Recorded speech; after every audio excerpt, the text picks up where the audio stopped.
Баршаңызға сәлем достар, сіздермен қайта жүздескен мен Айжан Маратқызы, және де бүгінгі видеода ұбт дайындықта жіберген менің қателіктерім жайлы айтатын боламын. Бұл кеңестерді тек қана өзімнің басымнан өткеннен ғана емес, сонымен қатар өзімнің достарымнан және де оқырмандарымнан сұрап жасаған болатын.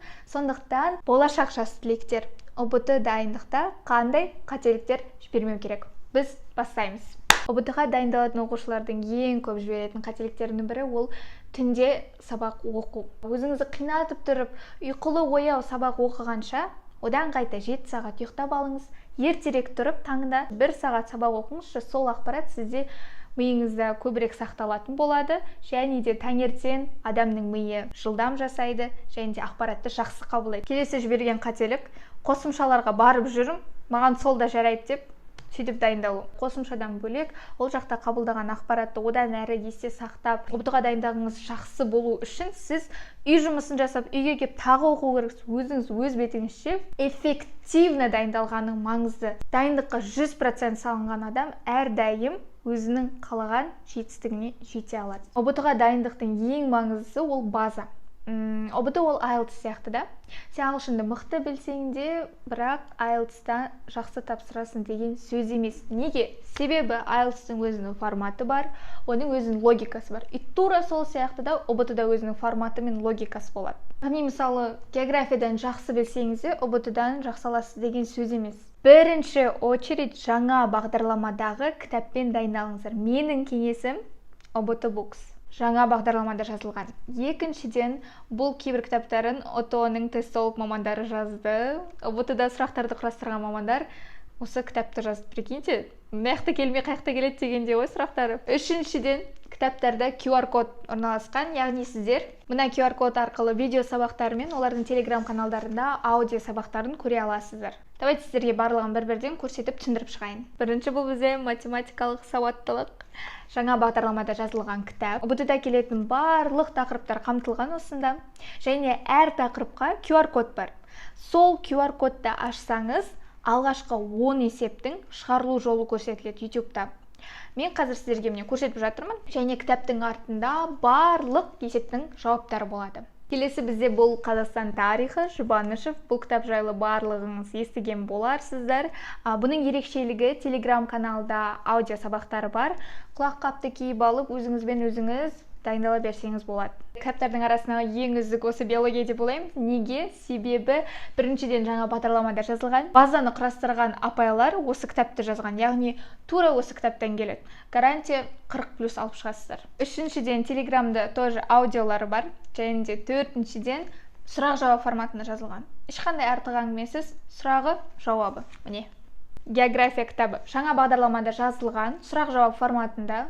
Биология секілді, ешқандай артық әңгімесіз, сұрағы, жауабы. QR-код арқылы видео сабақтарды көре аласыздар, және де телеграм каналдарында аудио сабақтары сақталған. Химия кітабы жаңа бағдарламада жазылған кітап. ұбт-да керекті тақырыптардың барлығы қамтылған, және де әр тақырыпқа QR-код бар.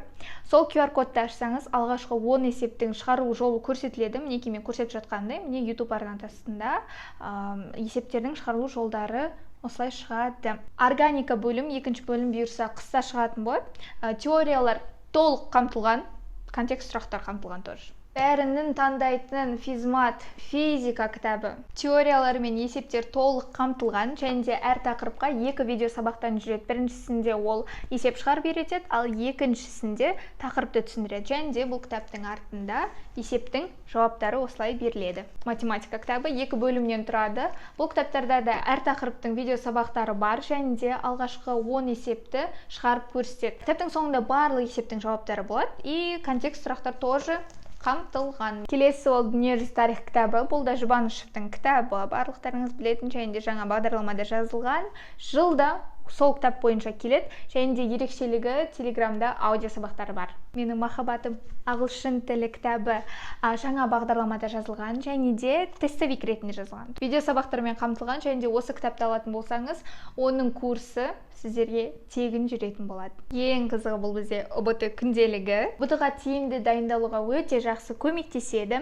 Жаман привычкалардан арылатын боласыздар. Бірінші бетінде диаграмма бар. Пробналардан қанша алып жүрсіз, прогресс, регрессті толтырасыз. Ал екінші бетінде ұбт-ға қанша күн қалғанын бояп отырсаңыз болады. Әр күнге план қойсаңыз болды. Әр пәннен задачаларды орындадым, орындамадым деп толтырып отырасыз. Негізінде күшті затты еще артында осындай мотивациясы бар.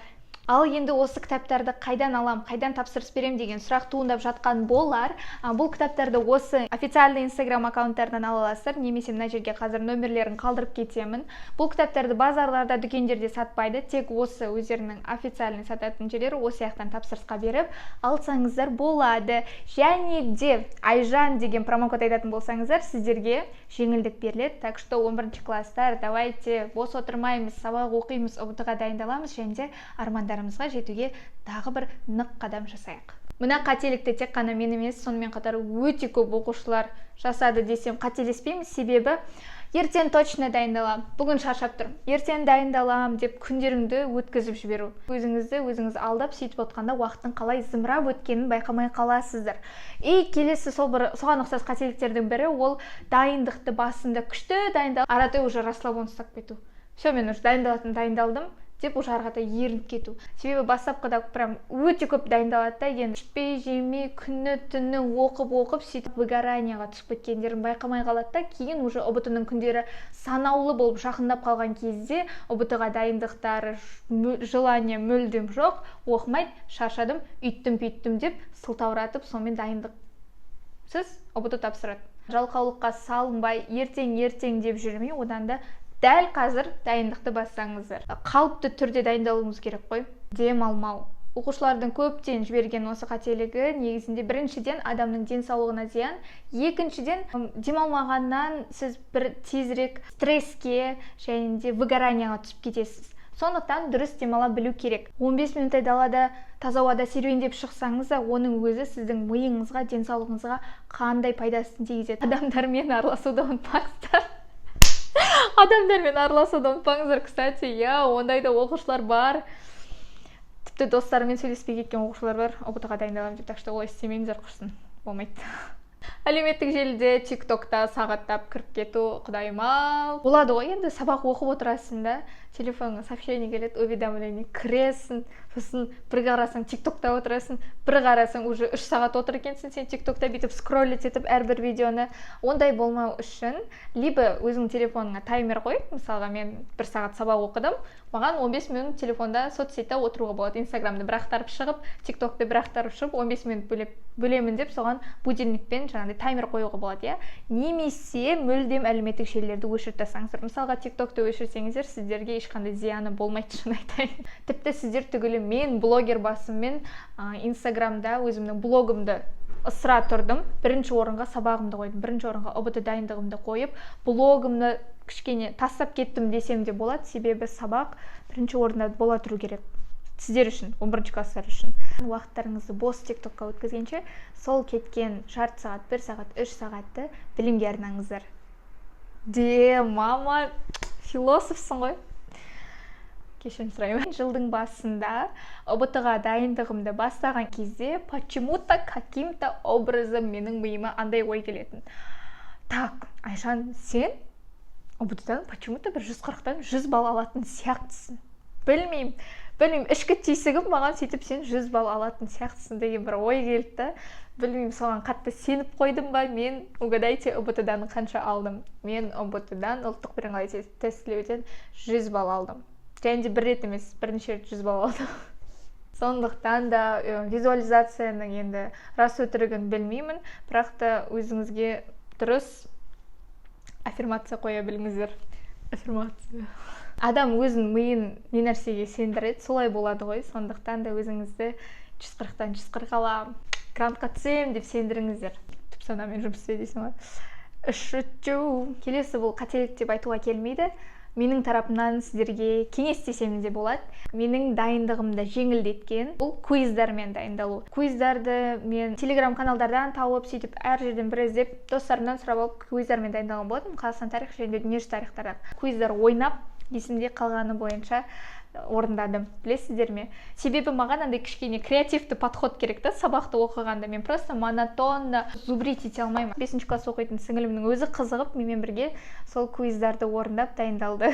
Дайындалу демекші тағы да бір кеңес, бұл Фейнман әдісімен дайындалу 3 қадамнан тұрады. Біріншісі ол материалды оқу. Екінші қадамы бұл сол оқыған материалды басқа адамға өте жеңіл тілмен түсіндіресіздер. Оқыған, мысалға, биологиядан қандай да бір процесті, Google'дағы ғылыми түрмен жазылған нәрсені сіздер оңай түсіндіруіңіз керек. Как будто сіз бірінші класстың баласына түсіндіріп жатқан сияқты ғой. Сонда сіз сол ақпаратты жақсы қабылдап, жақсы есіңізде сақтайтын боласыз. Өз дайындығыңа трезво баға беріп үйрену. Нені үйрендің, нені түсінбедің, барлығын қорықпай өзіңе рефлексия жасай білу керек. Көп оқушылар курстарға қатысып жатырмын, болды жоғары балл аламын деп өздеріне сенімділік пайда болады. Алайда қай ортада болмасын, қандай білімді беріп жатса да, оны қолдану мен түсіну тек өзіңе байланысты. Айтып өткеніміздей, міне осы оқырманмен толықтай келісемін. Қалаған мамандық, жоғарғы балл, грант сен үшін керек пе, онда сен оқы. Өз-өзіңді алдама. Болашақ ОБТ тапсырушы оқушылар, сіздер енді бұл қателіктерді жасамайсыздар деген ойдамын. Бұл видеоны түсірудің басты мақсаты біздің басымыздан өткен қателіктерден сіздер сабақ алсын деген. Сіздер бұл қателіктерге ұрынбасын, бұл қателіктерді жібермесін деген ниетпен түсіріп жатырмын. Бұл жақта тек қана менің ғана емес, сонымен қатар менің достарымның пікірлерімен, кеңестерімен бірге сіздерге осылай бөлісіп жатырмын. Осы видеоны аса міндетті түрде лайк басып, бізге қолдау көрсетіп қой. Менің каналыма жазылып, міндетті түрде осы видеоны ОБТ-ға дайындалып жүрген достарыңа жібер, олар да білсін, көрсін. Осы видеоның соңына дейін қарағаныңа рахмет. Саған ОБТ-да сәттілік тілеймін. Қалаған мамандығыңа, қалаған қалаңа, университетіңе қол жеткізуіңе тілектеспін. Барлығы жақсы болады, уайымдама.